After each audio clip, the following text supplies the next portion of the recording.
인간에게는 다양한 욕망이 존재한다. 부자가 되고 싶다는 욕망, 유명해져서 사람들로부터 우러름을 받고 싶다는 욕망, 사랑받고 싶다는 욕망, 자식을 낳고 싶은 욕망, 자녀의 성공을 바라는 욕망, 건강하게 살다가 자는 듯 죽으면 좋겠다는 욕망, 한순간도 따분함을 느끼지 않고 재미있게 하루를 보내고 싶다는 욕망 등 이렇게 다양한 욕망을 충족시키기 위해서 온갖 노고를 다하지만 우리는 결코 만족할 줄 모른다. 인간의 욕망은 아무리 채워도 채울 수 없는 밑빠진 독과 같고 그 욕망 때문에 인간들은 고통에 몸부림친다. 대학 입시에 떨어졌을 때, 취업이 뜻대로 안 될 때, 사업에 실패했을 때, 사랑하는 이성이 자신의 사랑을 받아주지 않을 때 우리는 괴롭다. 이런 일들이 계속해서 일어나다 보면 우리는 산다는 것 자체를 고통이라고 느끼게 된다. 그러나 설령 모든 일이 뜻대로 이루어져도 인생은 고통이다. 모든 일이 뜻대로 이루어지면 우리는 평온한 행복감을 느끼기보다는 오히려 권태를 느낀다. 우리는 종종 무엇 하나 부족함 없을 것 같은 유명인사들이 마약이나 도박 혹은 성추행으로 언론에 오르내리는 것을 본다. 사람들이 이렇게 한순간에 추락하는 근본적인 원인 중에 하나는 권태이다. 이들은 권태에서 벗어나기 위해 무언가 자극적인 것을 찾아 나선 것이다. 우리는 흔히 이성을 통해서 이러한 욕망을 얼마든지 제어할 수 있다고 생각한다. 하지만 이성은 욕망을 통제하는 주인이라기보다는 오히려 욕망을 충족시키기 위해서 동원되는 욕망의 노예에 불과할 때가 많다. 이러한 욕망은 맹목적이어서 아무리 달래도 걷잡을 수 없이 일어난다. 결국 우리가 무엇을 원하는 욕망 자체가 고통이다. 고통은 욕망 자체에서 오는 것이지 욕망의 대상에서 오는 것이 아니다. 우리는 욕망의 대상이 우리의 욕망을 만족시켜 줄 것처럼 믿고 있지만 사실은 그 욕망을 끊을 때만 참된 만족을 얻는다는 사실을 모르고 있다. 욕망을 끊음으로써만 우리는 고뇌의 세계에서 해탈할 수 있다. 명심하라. 생은 일종의 꿈이며 깨어날 때까지 줄곧 가위 눌리는 끔찍한 악몽이다.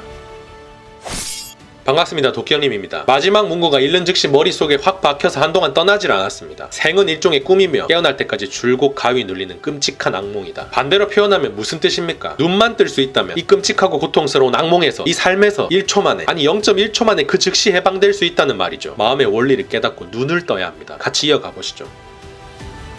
손가락에 작은 가시가 박혀있을 때 우리는 몸이 전체적으로 건강하다는 것은 의식하지 못하고 아픈 곳만 의식한다. 걱정은 의식하지만 걱정이 없는 상태는 의식하지 못한다. 무서움은 의식하지만 안전한 상태는 의식하지 못한다. 구속은 강하게 의식하지만 자유는 의식하지 못한다. 만사가 순조롭게 진행되더라도 한 가지 일이 뜻대로 되지 않으면 그것이 아무리 사소하더라도 뇌리에서 떠나질 않는다. 남들이 부러워하는 부와 명예를 갖춘 사람도 자신의 부와 명예는 별로 의식하지 못하지만 자신이 아직 충족시키지 못한 욕망과 그에 따른 결핍감과 고통은 강하게 의식한다. 유쾌한 시간일수록 우리가 의식하지 못하는 상태에서 급속도로 사라져버리지만 불행한 시간일수록 우리의 의식을 짓누르면서 느리게 간다. 욕망이 즉각적으로 충족되더라도 우리가 느끼는 행복은 극히 짧은 순간에 그친다. 행복은 욕망이 충족되자마자 사라지기 시작한다. 영속적인 만족이나 행복은 있을 수 없으며 욕망이 충족되지 못하는 고통의 시간은 긴 반면 행복의 시간은 짧은 것이 보통이다. 결국 행복은 욕망이 충족되는 과정에서 생기는 부산물이며 욕망에 기생하는 소극적인 것에 불과하다. 이에 반해 욕망은 행복에 의지하지 않고 항상 끊임없이 저절로 용솟은치며 그에 따른 결핍감과 고통은 우리의 정신을 강하게 사로잡는다. 인간 심리의 이러한 속성으로 인해 우리는 자신이 가진 것에 만족하고 범사에 감사하면서 살라는 말이 옳은 말이라는 사실을 잘 알면서도 그 말대로 살지 못한다. 우리는 자신이 누리는 것은 당연하게 생각하면서 의식하지 못하고 자신에게 결여된 것만 의식하기 때문이다. 또한 인간은 고도로 발달한 뇌와 신경 체계로 인해 고통에 대한 감수성이 유난히 강하다. 인간은 그들만이 가지는 인식 능력으로 인해서 항상 남과 자신을 비교하면서 고통을 자초한다. 따라서 우리는 보통 자신보다 못한 처지에 있는 사람을 보면서 만족하기보다는 자신보다 더 나은 처지에 있는 사람을 보면서 배아파한다. 더 나아가 죽음을 미리 앞당겨 생각할 수 있기 때문에 죽음과 죽음 이후의 세계에 대해서도 불안해하고 두려워한다. 우리를 괴롭히는 것은 죽음 자체보다도 죽음에 대한 불안과 두려움이다. 인간은 만물의 영장이라고 거들먹거리지만 사실은 고통을 느낄 수 있는 능력이 가장 예민하게 발달해 있어서 유난히 고통에 시달리는 동물에 지나지 않는다. 욕망에 신속하게 충족된 상태가 행복이고 그렇지 못한 경우를 고통이라고 보았을 때 이 행복의 감정이라는 게 느끼기도 더럽게 힘든데 심지어 행복의 순간이 그 길고 긴 고통의 시간에 비해 찰나와 같이 짧다니 이건 너무 손해보는 장사입니다. 그 짧은 순간을 위해 대부분의 시간을 고통으로 보내야 한다니 뭐가 크게 잘못되었죠. 그래도 이렇게 생각하는 사람이 있을 겁니다. 부자만 된다면 내 모든 욕망을 충족시키면서 매 순간 행복하게 살 수 있다고 말이죠. 하지만 이런 안타까운 사람들에게 쇼펜하우어가 헛소리하지 말라고 조언하는데 같이 들어봅시다. 만약 이 모든 고통이 사라지면 우리는 이제 정신적 마비 상태인 권태에 시달린다. 사람들이 삶의 만족을 느끼는 것은 욕망이 실현되는 순간뿐이다. 그러나 욕망이 충족되자마자 만족감과 즐거움은 소멸하기 시작하며 우리는 얼마 지나지 않아 권태에 빠지게 된다. 아무리 즐거운 향락도 습관이 되면 즐거움은 점차 감퇴하며 결국에는 아무런 감흥도 일으키지 못한다. 이러한 상태가 계속되면 그것은 지겨운 일이 되고 우리는 권태에 빠진다. 권태가 오래 지속되면 무기력과 허무감, 더 나아가 심각한 우울증을 초래한다. 장기간 지속되는 권태는 극심한 고통을 유발하기 벗어나기에 교도소 수감자들은 고문보다도 독방에 감금되는 것을 더 두려워하며 차라리 자살을 선택하기도 한다. 인간은 권태를 벗어나기 위해서 온갖 잔인하고 부도덕하며 심지어는 자신을 망치는 행동마저도 불사해왔다. 무고한 짐승을 사냥하고 도박과 같은 오락을 만들어 탐닉하며 마약 중독, 알코올 중독 등에 빠지고 남의 사생활을 기웃거리며 스캔들에 흥분한다. 이 모든 것이 권태에서 벗어나기 위한 몸부림에 불과하다. 권태에 가장 많이 시달리는 자들은 물질적으로는 풍족하지만 머리는 텅 빈 속물들이다. 이들은 권태에서 벗어나려고 여기저기를 여행하면서 관광지를 찾아 돌아다니지만 이는 거지가 구걸할 곳을 찾아 헤매는 것과 같다. 부자들이 화려한 의상을 뽐내고 호화로운 파티를 여는 것도 공허하고 따분한 일상에서 벗어나기 위한 발버둥에 불과하다. 휘황한 샹들리에, 보석, 진주, 무의, 고개사, 가면 등의 이면에는 권태의 심연이 입을 벌리고 있다. 모든 곡식이 저절로 잘 자라고 비둘기들이 평화롭게 하늘을 날고 모든 남자가 손쉽게 애인을 얻어 잠자리를 함께 할 수 있다면 어떻게 될까? 인간은 얼마 안가 권태를 느껴 스스로 목을 졸라 죽어버리거나 싸움과 살해를 일삼으면서 지금보다 더 큰 고통으로 세상을 가득 채울 것이다. 인생은 채워지지 않은 욕망으로 인해 느끼는 고통과 욕망의 충족 이후에 들어서는 권태 사이를 오락가락하다가 죽음으로 끝나는 것에 불과하다. 그토록 갖고 싶어 했던 집이었지만 그것을 소유한 후 몇 달만 살아도 우리는 그것에 아무런 감흥도 느끼지 못하게 된다. 우리는 얼마 안가 자신의 집과 친구의 더 멋있는 집을 비교하면서 새로운 욕망에 사로잡힌다. 이렇게 모든 즐거움은 반드시 권태로 전환된다는 사실을 명심하라. 인생은 철저하게 고통과 권태로 점철되어 있다. 고통과 권태의 굴레에 잠식되어 있는 한 결국 삶이 괴로울 수밖에 없다는 사실이 중요한 것이죠. 잠에서 깨어나지 못한 채 악몽에 시달리고 있는 사람은 죽을 때까지 고통과 권태 사이를 왔다 갔다 하다가 죽게 될 겁니다. 이런 사람들을 놓고 삶이 고해라는 말이 나온 것이죠. 이제 우린 어떻게 해야 되겠습니까?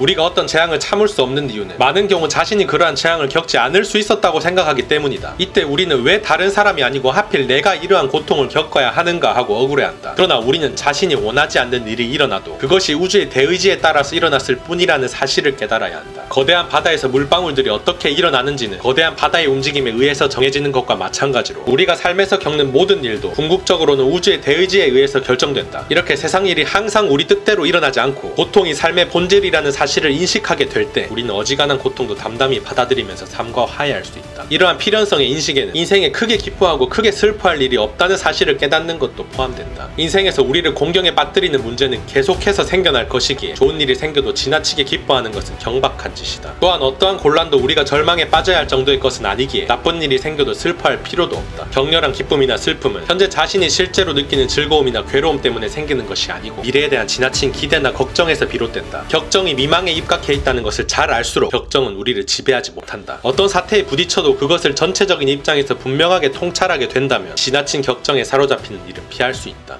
시야를 넓게 볼 필요가 있습니다. 우주적 관점에서 봤을 때 하나의 모래알갱이 혹은 먼지만도 못한 존재인 인간의 의지대로 삶이 흘러가겠습니까? 그럴 수가 없죠. 그런데 우리는 이 단순하고 당연한 사실을 받아들이지 않은 채 그 전의 욕망 따라 살아갑니다. 내 뜻대로 삶이 흘러가면 좋아하고 그렇지 못하면 슬퍼하며 흘러가는 주변의 모든 것들에 영향받으며 살아가고 있다는 말이죠. 마음을 내어놓아야 하는데 그게 안 되는 겁니다. 조금 더 들어봅시다.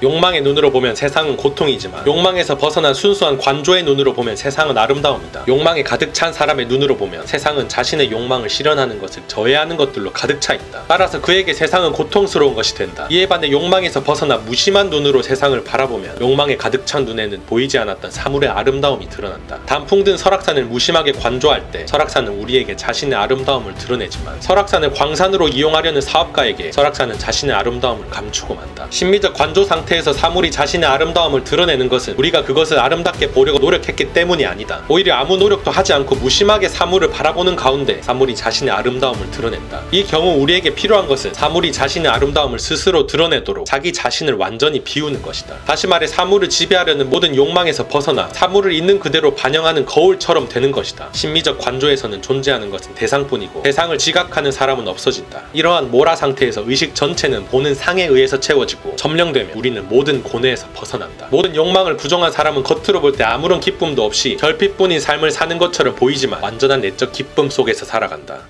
제가 봤을 때 포인트는 텅 빈 사람이 되어야 한다는 사실입니다. 내 마음속에 가득가득 자리잡아 다른 그 무엇도 들어오지 못하게 자리잡고 있는 그것들을 싹 다 비워버려야 한다는 말이죠. 그것 때문에 우리는 이 세상의 아름다운 모든 것들을 즐기지 못한 채 괴롭게 고통받으면서 살아가고 있습니다. 어렵게 생각할 수도 있겠지만 처음에 말했듯 생은 일종의 꿈이며 깨어날 때까지 고통받는 악몽입니다. 꿈에서 어떻게 깨어납니까? 눈만 뜨면 됩니다. 데이비드 호킨스가 말했죠. 성공하는데 걸리는 시간 1초면 된다. 쇼펜하우어 책이 사실 크게 어렵지는 않습니다. 워낙 천재라 그런지 시원시원하게 이해하기 쉽게 책을 쓰는 게 그의 특징 중 하나죠. 이 책은 그런 쇼펜하우어의 글을 더욱더 쉽게 풀어서 일목요연하게 정리했습니다. 기존 생각들이 훨씬 깔끔하게 다듬어지는 느낌이 들더군요. 쇼펜하우어 좋아하시는 분들은 꼭 참고해 보시길 바랍니다.